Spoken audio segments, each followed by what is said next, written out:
We are back. PGA Tour season 2024. They don't take much time off. Some of us wish they take a little more time off. Some of us wish they probably took no time off.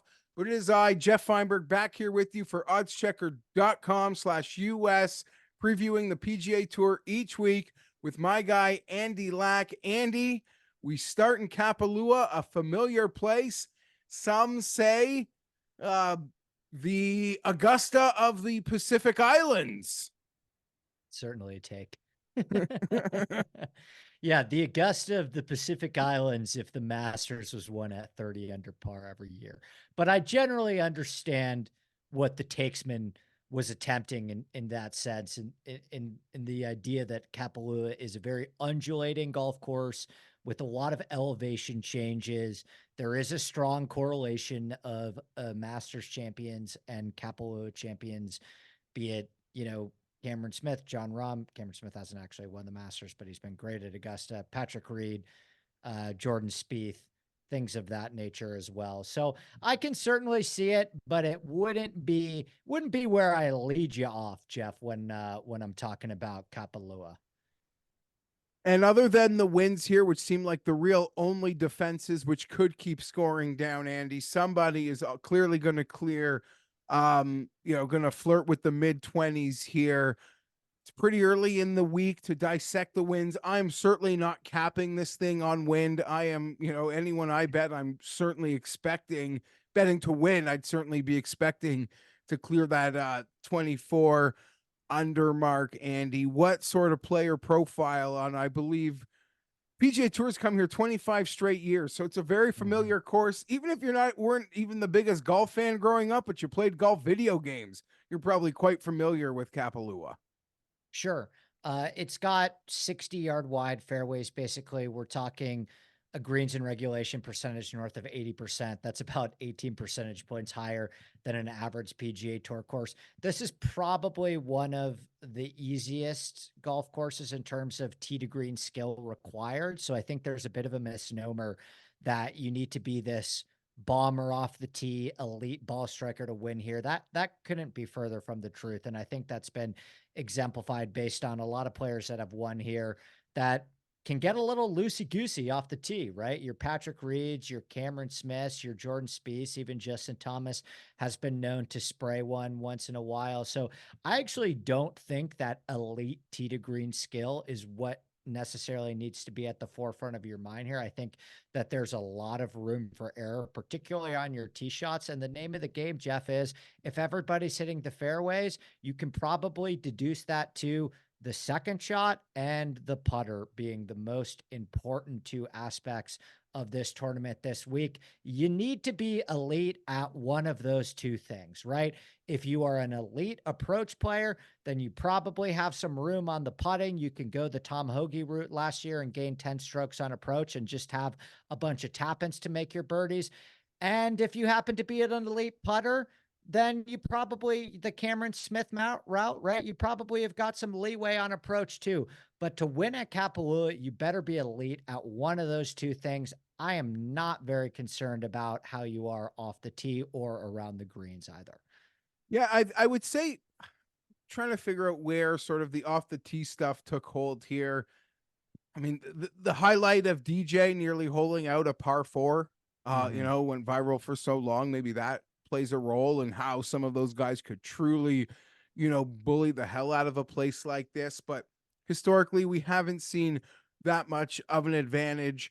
So let's go to the odds board. Scotty Scheffler, he stands alone here. Sad to say, no John Rahm with us anymore. Victor Hovland takes up the second spot on the board using that odds checker grid, coming in at a high mark of plus 850. Those two stand alone under 10-1, but we'll just mention everyone under 20 here. Andy, Colin Morikawa, 14-1. He's had a collapse here. He does make perfect sense with his win in in Japan. Ludwig, where else can we go? I mean, we're one win away from single digits. Look how long it took Max Homa. It took Max Homa 3 years of hard work to take it to where it got Ludwig on the odds board in less than half a year. Cantley and Xander round out the guys under 20-1. I know you, Andy. I know your lips are being licked. Patrick Cantley, Xander Schauffele, some places with as high as 17-1 this week. We've seen them get steamed in majors to numbers sort of like this around some of the biggest events in the world. They both got course history to boot. I just put it on a tee for you, but you could take it any way you want. Yeah, listen, Geoff, it's been a busy December for me. Typically this is our quietest time of the year, but I've had a big career change. We had John Rahm going to live. The golf ball rollback was a big topic of debate in my personal world as well. So it's been a pretty hectic couple of weeks. Um, and what better way to, truly kick off the golf season with just a total adrenaline shot in the arm by betting Patrick Cantlay and Xander Schauffele at 16-1. Now I don't really feel like I have a strong enough track record. I'm up like over 30 units in the fall swing already this year. I could lose for the next 30 weeks straight and still win this golf season. So I don't feel really fully feel like I need to explain myself on these guys. But I think this is a perfect spot for the disgusting brothers. I really do. I mean, I think that people are a little bit confused about what is really important here. I think that tee to green skill is far less important than elite putting skill. And Patrick Cantlay's the best elite putter in the world. I mean, now with Cameron Smith not on this odds board, now with John Rahm not on this odds board, Patrick Cantlay is a much better putter than Scotty Scheffler. Patrick Cantlay is a much better putter than Victor Hovland still. He's a much better putter than Colin Morikawa. He's a much better putter than Ludwig. We can maybe pick our bones about Homa on week to week getting there sometimes. But if you're telling me who do I trust the most to get to 30 under par based on the skill profile of elite iron play and elite putting, it's Patrick Cantlay, and Xander Schauffele is not far behind. Xander Schauffele is a better putter and has better success at this course. Xander Schauffele's been unbelievable at this course, Geoff. Much better putter than Scotty Scheffler, Victor Hovland, Colin Morikawa, Ludwig, like all these guys. So I am quite simply taking two players that are due. Xander hasn't won in 18 months. Cantlay hasn't won all season last year, at numbers that you will get them at majors in a 60-man field on a golf course where they have both had a ton of success at, in a tournament where I trust their specific skill set with the flat stick to get to 30 under par more than I do the guys ahead of them on the odds board. So that is my abridged case. There are a bunch of other numbers I could throw at you. But just a shot of life injected into my veins this morning on a Monday morning, New Year's Day. I'm going with the disgusting brothers at 17-1. Oh, Andy, adding some spice, certainly some spice. And we are not agreeing that those should be the numbers in the majors. We have just seen those numbers in the majors. Sure. Right? Like, we're not like, we could agree that those numbers in the, but in an event like this, in a field of this size, with the course history they both have and how it sets up, anyone that bets golf week to week, year to year, like a lot of the people deep in the forest, like these seem like very fair numbers. I'd also acknowledge Colin Morikawa checks a lot of boxes for me totally this week as well. I have not made a bet under 20-1. When I do, it will be one of those three. Morikawa, can I ask you this question or the too, Nasty Geoff? Boys? As the biggest Ludwig fan in the world, and I am with you on that. Like I am. No, there's no bet. Looked right through it. I was just going to ask, do you think that he is still at this specific golf course done enough to be lower than the disgusting brothers here? I have already recorded today, and I'd be curious to see like the betting splits on him this week, because I get a lot of the love. I had a lot of those early tickets. I'm even sitting on huge numbers for majors, but this is a number, Andy, like I looked right through it. Yeah. Like my eyes went to Morikawa. My eyes even glimmered on some other people. I didn't even give it a glimpse. Seems like a course where, I mean, he went to every course and made it his, but I don't know. It just seems like a different kind of place. It would be a great sign, I think, for those 100-1 Masters tickets if he like finished in fourth and looked really comfortable hitting off like balls like a Hanging foot above his lies. feet. Yeah, Yeah, that totally. awkward stuff. But in terms of this week, yeah, I was right over my head. Didn't give it a second of thought. North of 20, I'm all about Tom Kim here this week, Andy. That is the Yeah. bet Yeah. that I have made. That was the one that I have fired on outside of a long shot. Outside of a long shot this week, I'm sensing a really big year for Tom, and I believe it's going to get started in Hawaii this week. Hopefully he can get hot with the putter, but I could see him doing everything Hoagie did last year. Scoring with ease here. I expect Tom Kim. I've played it at 28 to 1. I'm still seeing it 25s. I believe there could be some 28s out there if you like to play it on sites that offer the enhanced without the wind. Without the wind, Jordan Spieth, I'm also seeing is popular. Hmm. For obvious reasons, he loves Kapalua. The ball striking, people can trust that the putter, with some time off, maybe he dedicated himself to fixing the putter. Wouldn't shock anyone if it was corrected. I know you're probably out on the board since you made your bets and you're pot committed here, Andy, but who sort of between 20 and 40 would you be considering if you didn't already take those positions? Yeah. So as you mentioned, my card is Xander can't lay one guy at 66. But if I did not go in that direction, it would be Tom Kim, Tony Finau. Okay. Um, I, I love Tony Finau here. And I still think that we are in a bit of a buy the dip position with Finau. I mean, I think he made some headlines with his Wolf of Wall Street. I'm not leaving. But that has got to be a man that feels pretty confident still about his abilities to earn a ton of cash on the PGA Tour. If he was, I think they didn't meet whatever Finau's number was, but you have to imagine he was still getting offered north of $50 million to go to live. Um, and I think Finau's gonna have a great season, Geoff. We've talked about many times on this show, like one of the better schedule optimizers on the PGA Tour.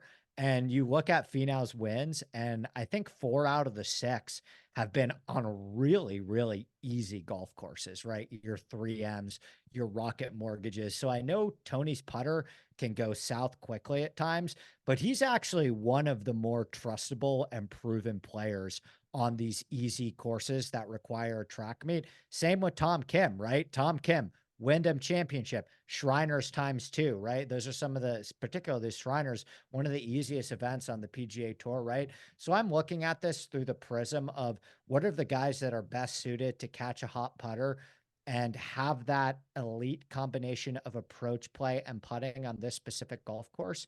For me, I'm looking really closely at Tom Kim and Tony Finau. So I think your Tom Kim selection is super wise at 25. And I will say, just to throw him out there, um, this is more for DraftKings purposes. I like the spot for Ricky Fowler. I think he's been excellent at this golf course. Stock on him kind of down right now, 35 to 1. I think you could do a lot worse than Fowler too. I'd be remiss not to mention him too. Yeah, I don't know how popular Finau will be this week. He checks a lot of, you know, blind boxes, I should say, as to what should succeed here. He disappointed so much down the stretch. So, like Fowler market, definitely down there. I could attempt, I could attempt to guess your 66 to 1 guy. I'll just Eric Cole or Brian Harmon would be my guesses if I had to pin it, Andy. So take us down that road. I'm a little farther back with my last play on the board. So did I guess that? Did I get that right? Yeah, I'm on Eric Cole, and this Yeah. is whiffs of Harris English 2 years ago, right? Where I went back and looked at Harris English's profile. Harris English was like 40 to 1 when he won the Sentry Tournament of Champions. But remember when Harris English won this tournament, Geoff, and it was like, wow, Harris English had an amazing past year. Like Harris English kind of might be good at golf. And then he wins the Tournament of Champions after finishing, top 5 at the US Open, scratching the top of the leaderboard at all these different events, but just the name value, he didn't feel like one of those guys. And then it comes out and turns out like, oh, all of those results from the prior year where Harris English was finishing top 10 in all of these events, like, yeah, kind of makes sense that he can hang with the big boys once or twice. That's kind of how I feel about Eric Cole. It's like, what more does Eric Cole need to do to convince all of us that he is a worthy player? And I'm not saying that he's the type of player that should be 20 to 1, 30 to 1, or even 40 to 1 in this field, Geoff. But the guy finished top 5 in 4 of the 5 fall swing events, and he's 66 to 1, right? So also, not to mention, just from a course fit standpoint, I mentioned how this golf course is one of the easiest off the tee on the PGA Tour. The one thing that Eric Cole struggles with is off the tee, right? And off the tee is going to be diminished at this course. So it's kind of playing exactly into his hands in terms of his weak points and his strengths. I think 66 to 1 is wild. So I am there with Eric Cole this week. Okay, so we'll play this both ways. As for Eric Cole, he's probably in as good a form as anyone in the field, so you can make that case. He can wedge it in from a nice number. Hit the putts makes a lot of sense. Next week, if you want him at Wiley at the Sony Open, he'll be 18 to 25 to 1. Would you rather take the chance in a garbage field or think at like almost 3 times the number he can pop in the big field? That is, I think, the question facing a lot of people who want to invest in Eric Cole. And if he finishes 3rd this week and doesn't even win, he could be as low as like 14 to 1 next week. Totally. Right. So there's that aspect to it, but I totally agree. Makes so much sense for Eric Cole. And yeah, he was so good. He was so good. He was so consistent. People like to see you win first sometimes, though, before they'll trust you with these sorts of names at the top. For me, though, who am I trusting, Andy? I went all the way to the 80 to 1 down the OddsChecker grid. Sahith Tagala. I'm throwing that bomb in here. I'm a sucker because I'm that guy, Andy, that I believe Tom Kim and Sahith are going to have big seasons. So where am I in the first event of the year? I'm betting them. It's like I made fun of myself earlier today. It's as silly as picking a team, betting on a team to win the World Series, and then feeling obligated to bet them in game 1 of 162. Right? But no, I do believe, in all honesty, you mentioned how Tom Kim is supported here. Sahith, he could finish dead last. Like, there is that pendulum with him, but I believe he's a firecracker. I believe he'll come to this thing ready to go, not so much on a vacation like a lot of the true elites in the game potentially can be. I think he can score with the best of them. I believe it could play to his strengths. That being said, it's an outright golf bet. I'm not playing it with placings. Finishing last will mean the same to me as him playing well and finishing 4th. But Sahith is a guy at this number who I am willing to trust. Totally. I love that. And I've been eyeing him already for futures at majors, particularly Augusta, which we've already mentioned. There's a little bit of a correlation there as well. You want Sahith maybe on a golf course where he's got some room off the tee. So, I mean, yeah, we could talk about some of the bombs, but you have my full card now. 16, 17, 66. That about does it for me. Love me a little Cam Davis. Love me a little Justin Rose at big numbers, but that's kind of where I'm headed. Golf Twitter, like Patrick Cantley wants nothing more than to put Golf Fan in a pretzel. Like, Golf Fan and a pretzel, we're all like, screw this guy, blah, blah, blah. No, I see Patrick Cantley and Xander, like, normally here on vacation with their wives. They've probably, every practice round they've had for the last like 3 weeks, and the limited clubs they've picked up have been like, we are going to start this thing and we're going to like DX croc chop everybody. So not only did you mention stats, but I see a great narrative here to maybe those guys being in play. For me, Andy, I mentioned Sahith at the back, Tom Kim in the middle. I'm going to play someone under 20 to 1. I'm copping out early, still deciding between Morikawa and one of your 2 picks. I do agree. I could feel nothing by double clicking Morikawa. It would feel so easy. I could do it. I'd put my head to a pillow. I wouldn't even feel an emotion, but other than it would feel right. but just by double clicking Cantley this week, it would make me feel alive.